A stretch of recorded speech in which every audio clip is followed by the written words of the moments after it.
দুবাইয়ের মেরিনা এলাকায় অবস্থিত একটি ৬৭ তলা বিশিষ্ট বহুতল ভবনে ভয়াবহ অগ্নিকাণ্ডে চারিদিকে ছড়িয়ে পড়ে আতঙ্ক ও বিভ্রান্তি। রাতের নীরবতা ভেঙে আগুনের ভয়াল শিখা মুহূর্তেই ভবনের একাধিক তলায় ছড়িয়ে পড়ে। আগুনের তীব্রতায় কাঁচ, কংক্রিট আর ধাতব অংশ গলে পড়তে থাকে নিচের দিকে। সৃষ্টি হয় বিভীষিকাময় পরিস্থিতি। প্রত্যক্ষদর্শীদের মতে, আগুন প্রথমে ভবনের মাঝামাঝি তলায় শুরু হয় এবং দ্রুত উপরের দিকে ছড়িয়ে পড়ে। পরিস্থিতি বুঝতে পেরে কর্তৃপক্ষ সঙ্গে সঙ্গে অ্যালার্ম বাজিয়ে ভবনের বাসিন্দাদের দ্রুত বাইরে বেরিয়ে যেতে বলে। মাত্র কয়েক মিনিটের ব্যবধানে প্রায় ৪,০০০ মানুষকে নিরাপদ স্থানে সরিয়ে নেওয়া হয়।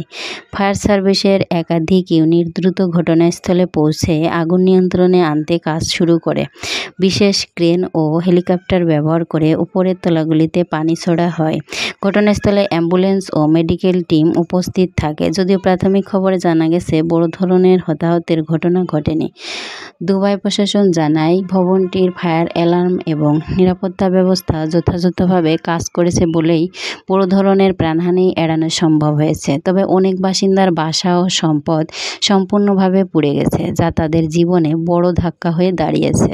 এই অগ্নিকাণ্ডের সঠিক কারণ এখনও নিশ্চিত হওয়া যায়নি। তবে ধারণা করা হচ্ছে কোনো বৈদ্যুতিক শর্ট সার্কিট বা এসির বিস্ফোরণ থেকে আগুনের সূত্রপাত হতে পারে।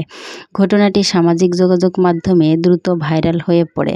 দূর থেকে তোলা ভিডিওতে দেখা যায় পুরো ভবনটিকে আগুন গ্রাস করেছে এবং আগুনের শিখা আকাশ পর্যন্ত উঠছে।